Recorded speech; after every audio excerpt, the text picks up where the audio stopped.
So just turn to somebody and ask them, who are you and what are you doing here? Who are you and what are you doing here? Who are you and what are you doing here? Yes.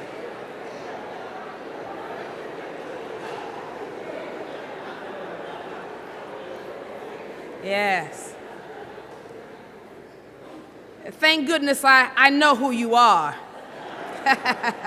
A beautiful community of just loving souls who always respond to that upward call.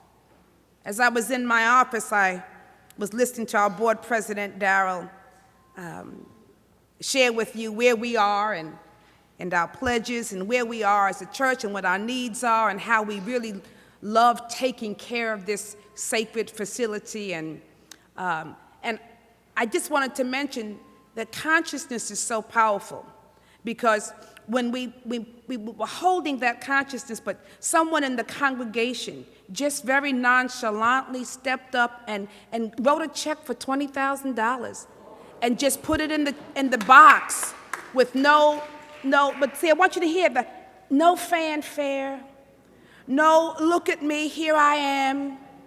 Just put it in the offering box. And I was laughing because the board people had to, is this the right thing? They had to just keep, do you see what I see? They had to verify, and they were like, yeah, that's it. See? But I love the spirit and the consciousness that there are souls among us who really are understanding the journey that we're on, not just as a church, but the journey that we're on to really love and support and build up and edify each other, and the work that we're doing here. So I am so grateful and thankful, and I just wanted to share that, so that when I ask, well, who are you and what are you doing here? I know who you are, and I know what you're doing here. We just welcomed several people, new members, into Unity of Washington, D.C. membership. And that's always a good thing when people make a conscious choice to be in community with one another, to be, with a family and a group of wonderful people. So it's a conscious choice, and I'm just so thrilled when that happens. And there were two comments that were made by two of our newest members that really kind of struck me. And one member said that he was so surprised that I was the one teaching the new members class, and that usually in other churches it's delegated to a committee or to a group of people or someone else other than the minister. And that he said it was great, he was surprised, but it was great to see and have me be the one to teach. And I love to teach. I understand that is part of my purpose for being on the planet. That is a part of my soul's journey. It's what I do. I used to think I didn't have any talents until it finally dawned on me, well, that's what I do. See, so I love to teach the new members class because it is an opportunity for me to share who we are as a spiritual community, who we are as a wonderful group of people who are unified and who are, to share our holistic, unified, loving approach to the theological spectrum of religion and spirituality. Yeah, that was a lot. Right? But basically, I relish the opportunity to share our uniqueness, our unique perspective, our take on religion and spirituality. And in fact, that we do in fact see a difference between the two. I also love to teach because it's my opportunity to really get to know whoever is joining, to know everyone that joins the church. And I make a big effort to try to know your names and to connect with you. It's very important for me because I love being in a relationship with all of you because you are all here by divine appointment. You're divinely appointed to be here and to help raise the vibration on the planet. And we'll talk a little bit more that idea in a minute, but that causes me to say, yeah, I want to know who else is on the planet, who else is on the same vibe as me, who else has the same assignment to help raise the vibration on the planet. So I want to get to know each member. And then the other comment that was made by a new member was that she thought that everyone, whether you took the new members class or you joined years ago and you took it years ago, or you never took it and you never joined, it doesn't matter, but she thought that everyone should do so because the information or the teaching and the class itself is so powerful and it serves as a really good reminder, right? It's a reminder of who we are, it's a reminder of why we're here, and it's a reminder of how we are to be, how we're showing up in the world and on the planet. And that I really do think it's a wonderful class because I try to share some deep things. I agree with her 100% that everybody should take it, whether you join or not. It doesn't matter. We're all a member. But that you should all take it because I do try to pack a lot of information. And they'll tell you it's a lot of information and a lot of what I consider maybe some deep teaching into a 3-day experience. I get it in there, though, right? And I'm thinking that, wow, what synchronicity that we would have a new members class at this particular time. And I'm thinking that the universe must be conspiring to awaken us because we're also engaged, or I was also moved to engage us in a series titled Back to Basics, right? I introduced that last week. Back to Basics, or the Unity Way, or perhaps a new thought living experience, whatever you want to call it. That somehow that we are called at this moment for us to get back to what we know. And so I'm going to break it down for you. Because unless you truly know who you are and what you're doing here, and not just here in Unity, but here on the planet, here on this journey of life, then chances are you'll move through it all without any conscious forethought. You'll move through it all without meaning or a sense of purpose. That life for you will just be something that happens to you rather than you happening to life. You'll be sleepwalking. You'll be marking time, just trying to figure out how to get through it all, how to survive and not really thrive. Now, the truth of the matter is, friends, not only can you happen to your life, but you have been empowered to be a co-creator of it. To be a co-creator of your life. You see, your life is not all happenstance, meaning, stuff that happens by chance. There'll be some of that. But your life can actually happen by choice.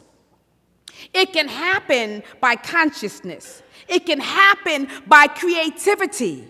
You're choosing creativity. You're making the choice for how your life will unfold. Being conscious of who you are. And so these things will happen when you are true for you, when it's true for you that you really know who you are and what you're doing here.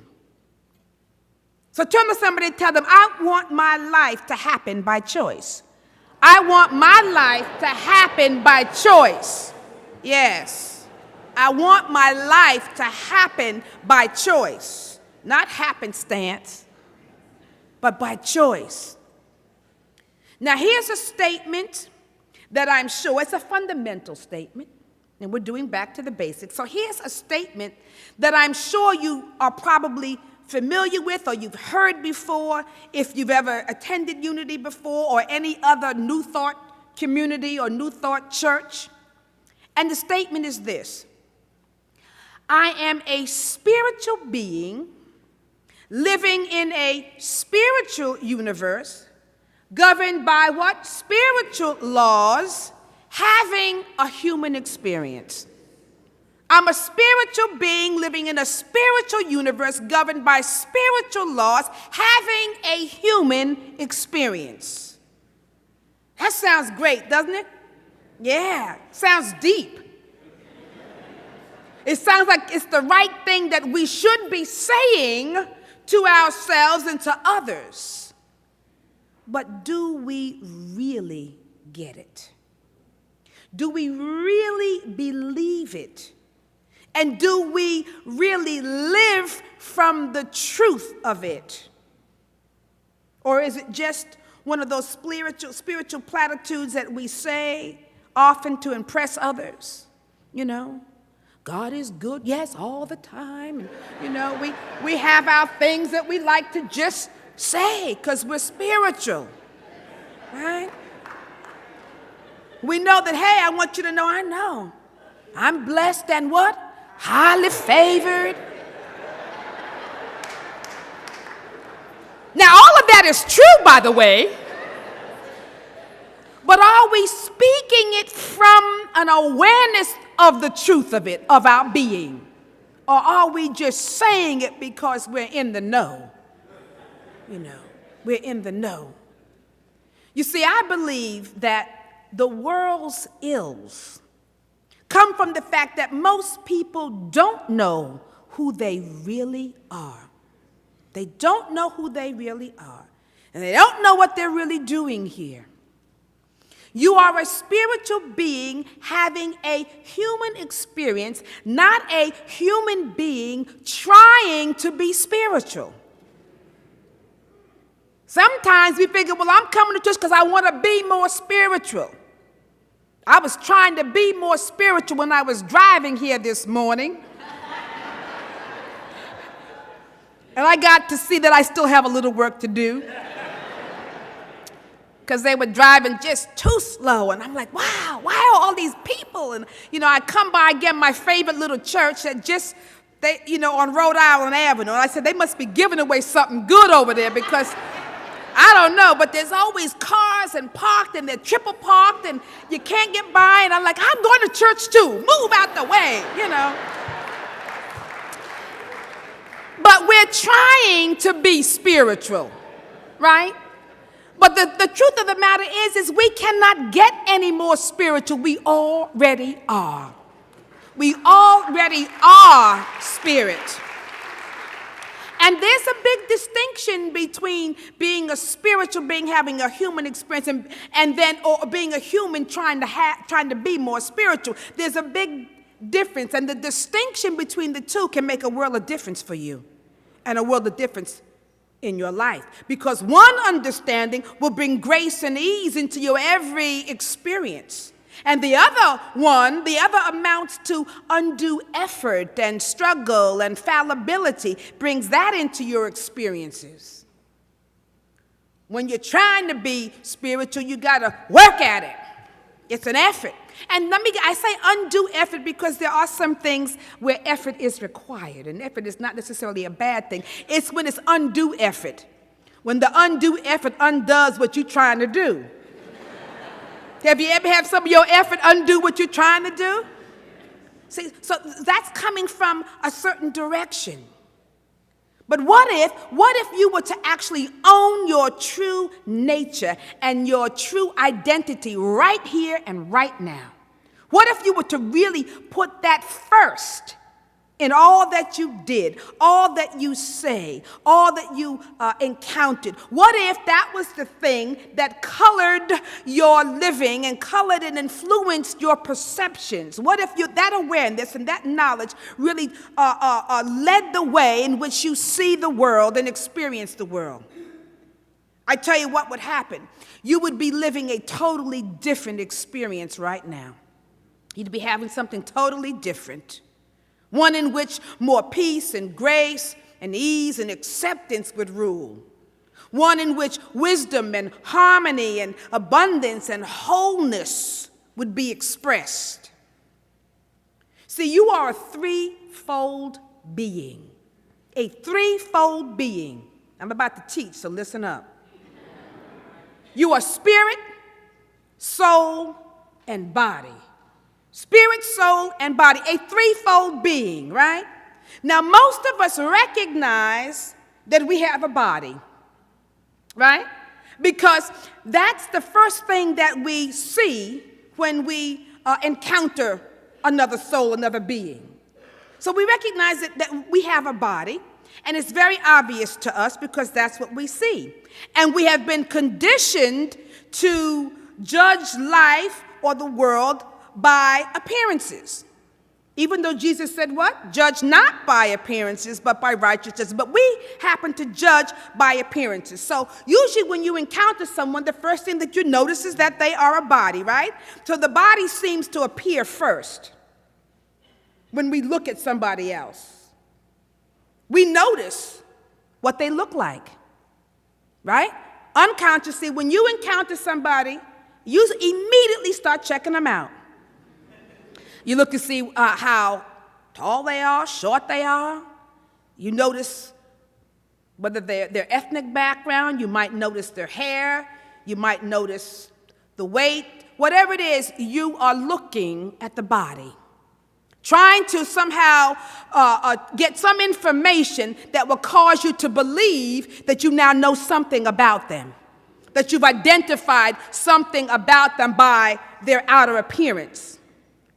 And we all do it. And if we're honest, we'll be checking out a lot of stuff, right? You know what I'm talking about. And you're checking out if there's any possibility.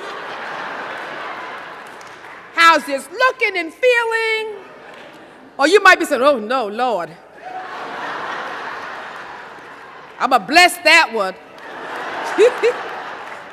But we check out that outer exterior. We check out the body, the person in the manifest form, right? And that's okay. Now, after we have done all of that, looking at the physical form first, we then might, after doing that, we might recognize then, after looking at the outer appearance and the physical manifestation, we might then begin to acknowledge the soul of the person. The soul of their being. And by soul, in Unity's definition, or New Thought definition, by soul we mean the mind or the sum total of their awareness, right? Or their consciousness. A soul is what makes you, your soul is what makes you, you. It's what makes you unique. It's all of your thoughts and your feelings and your attitudes, your fears, doubts, likes, preferences, all of that. It's your consciousness, right? And so, you know, your life outpictures your consciousness. It comes through the body as well. So if you want to change your life, you know, the quick saying is you change your consciousness, right?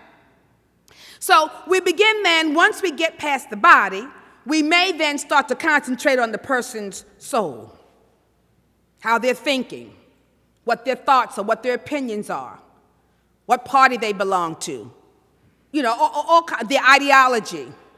We start then assessing whether or not we like that, judging that. And after we've now categorized their physical being, and we've now categorized their soul and their mental and consciousness level, lastly, and least we place it last, we habitually place it last, we might then begin to identify their spirit. We might identify, well, maybe that this is a spiritual being. Right? Because it's said, well, we're spirit, soul, and body. We might get to that part. Usually, we don't get to that as often because we've gotten locked into the body and the soul. Right? We've gotten caught up in all that, how that's showing up. We're going to get to the spiritual part, but we get locked on the body and the soul. Baby, I love you, body and soul. You know. And that's enough. So we don't get to the spirit. But friends, that indicates that we have it all backwards. We have it all backwards because we mistakenly place the level of importance in the reverse. We go body, soul, and spirit, right? But our focus should be the reverse. It should be spirit, soul, and body. Spirit should be the first notion of any kind of identification. It should be the filter through which we not only look at the world and others, but it should be the filter through which we operate in the world and interact with others. Through the Spirit first. Because Spirit is our identity. It is the unchanging divinity, the divine essence of God within us. The essence of God within each individual. And as such, that should be the thing that influences or comes through the soul. The Spirit should be coming through the soul or the awareness or the mind or your consciousness or your thoughts or your feelings, your actions. The Spirit should be influencing that and coming through that into the consciousness. And then the expression from the consciousness into the body or into the manifest realm of appearances. That's the way that it works spiritually. And when we reverse the process, we are cut off from the Spirit and the divine. And we begin to create a big mess. Right? We create situations that are out of alignment and out of harmony with the way things naturally and easily would unfold if we had put the Spirit first. And so what happens is when you allow your focus, when you can turn your soul or your awareness, because the soul is pivotal, it can look to the conscious mind, it can look to the spiritual realm, or it can look to the manifest realm. It can look within or it can look without. And we know that we've been conditioned to look where? Without first. But when we can take that soul and your consciousness and your heart and move it towards the realm of spirit and your true nature, life begins to outpicture completely different. And now the only way that you can have your consciousness to be filled with the light and the power of spirit that you are is to keep your soul turned towards the divine, turned towards the light, until there is no room for doubt as to who you truly are. When you turn towards spirit and you keep, thou will keep him in perfect peace, whose mind is stayed on thee. You will be kept in perfect expression when your mind, your soul is turned towards the Spirit first. So much so that there will be no room for doubt as to who you truly are. You can stand up and sing, I am that I am. I am a child of God. I am the expression, the infinite expression and power of the divine. See, Jesus had no problem in identifying himself as the Christ. Every now and then he would tell people, well, don't say it just yet, because he wasn't quite ready. But it wasn't because he was ashamed to say, I'm the Christ, I'm the Son of God. Was not. He had no problem in that. You see, the Christ, of course, is that name for us. It is the name for the spirit of man in God's mind for us. It's who we really are. It is our divine nature. It was Jesus the Christ. I always like to say to people, Christ was not his last name. It was who he became, who he was, who he unfolded, who he expressed. So when we start identifying, naming, and claiming our own divinity, our own Christ nature, our spiritual identity, and when we do that as a spiritual expression of God, when we begin to claim that and put that first in everything that we think, everything that we say, everything that we do, we will begin to express those qualities of being in this manifest realm. Spirit, soul, and body. The within to the without. And you, friends, as a divine expression and creation of God, you have access to all that God is. All that God is. That may be a radical thought, but one, if you really believe it, will transform your life and your experiences. It's time. It's time to stop playing small. I'm saying that to myself. It's time to stop playing small. Tell somebody, stop playing small. Stop playing small. Yeah. It's time to stop focusing just on our human nature, because our human nature has so much limitation within it, so much stuff, attached to it. It's time to stop focusing on that aspect of ourselves and to start rising up to our true ability as spiritual beings, that we are empowered from on high to express and do great things. And if everybody saw everybody else as a divine being and nothing else, nothing less than that, we would have a different world. We would have a different world. We would have no fear around resources or scarcity, because we would know that not only is the universe an abundant realm filled with infinite possibility, infinite resources, infinite substance, but we would also know how to bring those things easily into manifestation if we saw everyone as a spiritual being.